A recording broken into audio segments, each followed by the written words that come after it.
Good morning, everybody. It is Monday, August 18th today, and I'm going to go over a topic that we hear a lot, or I guess I hear a lot, and it's probably annoying my answers to most people about how do we get our stores to turn over quickly? How do we get those fast sell-through rate stores?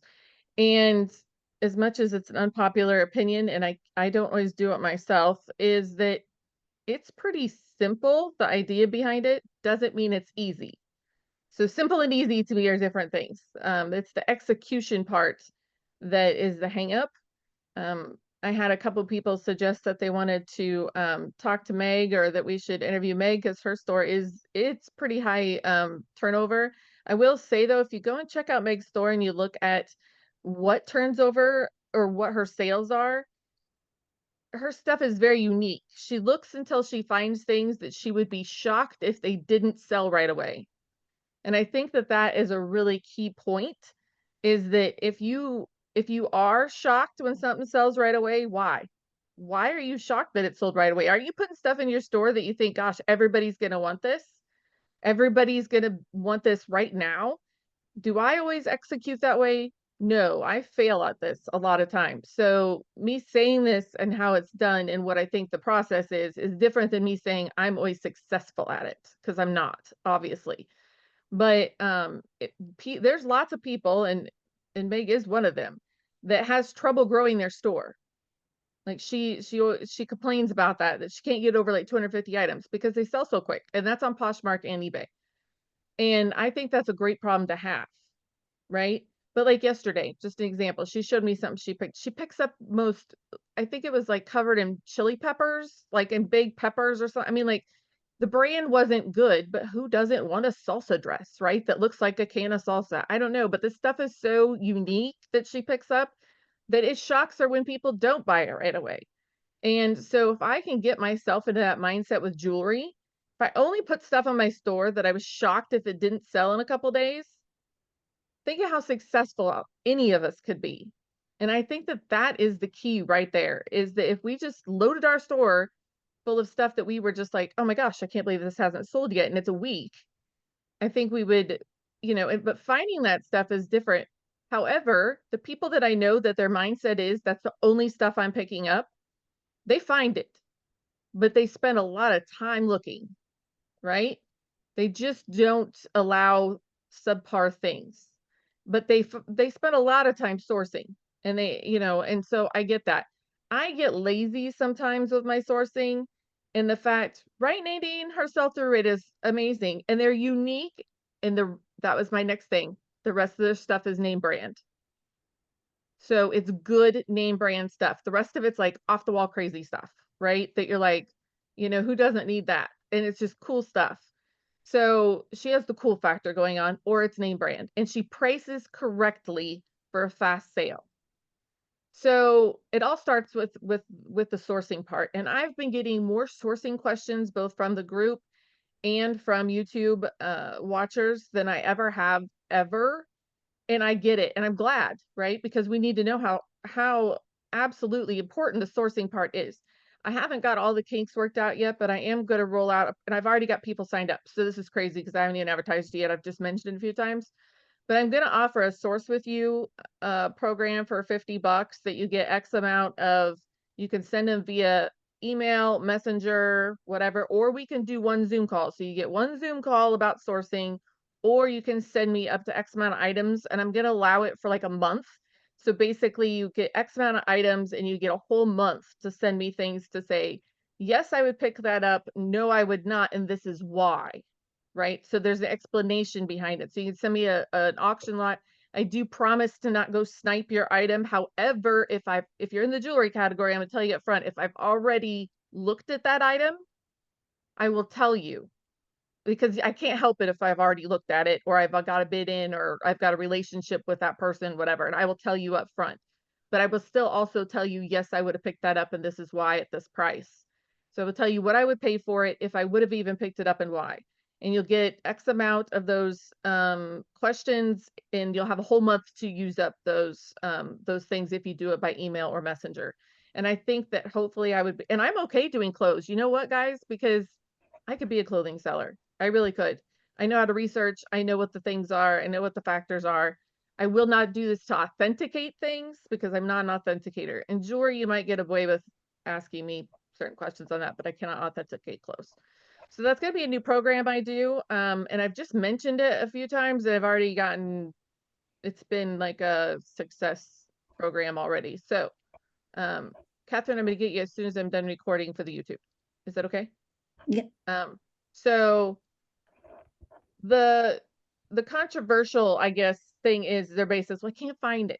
And you know, and my answer is always like, guys, I live in the middle of nowhere land, and most of my stuff does not come from Iowa. You know, like yesterday, I made some great connections with some I messaged, I think, 10 different auction companies that did not even advertise they were having jewelry. I think I had some in I just do it randomly, so I don't even really have a plan, but there was some in Texas, Maryland. I don't know, but I had a really great response. I had 7 people send me pictures of jewelry. Just want to buy it? And that's a pretty high success rate for me. Usually I get told no a lot. And then they're like, "Hey, we would love to, you know, do you want to see pictures from now on of jewelry?" Yep, absolutely. Thank you. So I made a few good purchases that way yesterday. I did a huge Betsy Johnson buyout yesterday with some jewelry, which was fabulous. So I've made some really good connections this weekend, and that's what it's all about, guys. So you have to be not afraid to be told no, and you have to look a lot. I mean, I spend hours looking, and but a lot of my stuff I'm getting anymore is now getting fed to me. And so if you can get to that point, that gives you more options. And that's what sourcing is about, is options. Unless you live near big cities, then you probably have more options, but I don't have a lot of options. But you got to make it happen. So anybody that wants to come tell me I can't find it, I'll help you learn how to find it, but I'm not buying it because you just got to look in different places and look in different avenues because most of my stuff isn't coming from where I live. It doesn't mean that the execution part isn't difficult. So when we source, we better be intentional and you better execute it with, I also say if you source poor, you do a better job. So some of you guys have too much fluid income and it shows because we're making mistakes because we have excess money. I used to make this mistake a lot. If I had excess cash flow, it's like, I'll buy that. You know, I'll take this chance. I'll get this.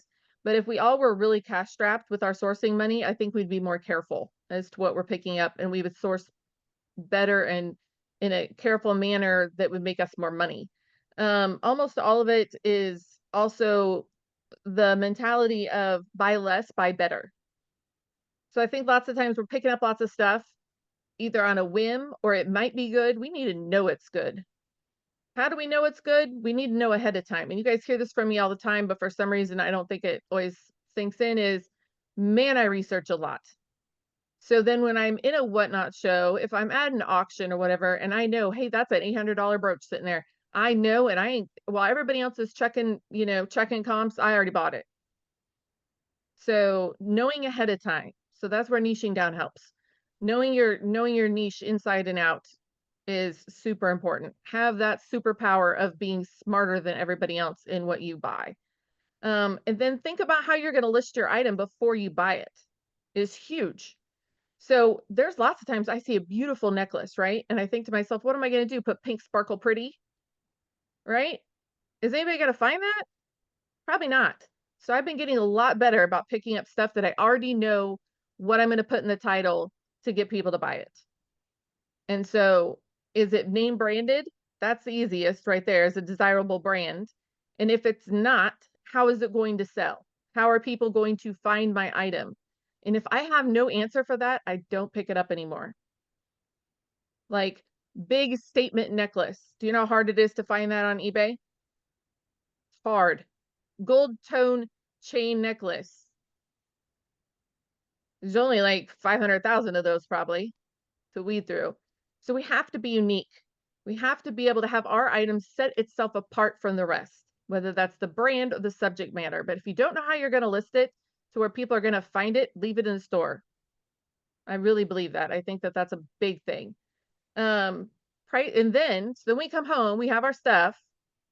There's a lot of people sourcing like we're 100, you know, you guys hear me say that a lot too. Like we're listing 100 a day and you're listing a couple a week, you know, so buy less, buy better. We get it home, we process it. We need to get this stuff listed. You know, having it staring at us it's not gonna help. So get that stuff listed, and then we need to price it to sell, not to sit. So if we're in the business of making money, let's price it so it actually sells.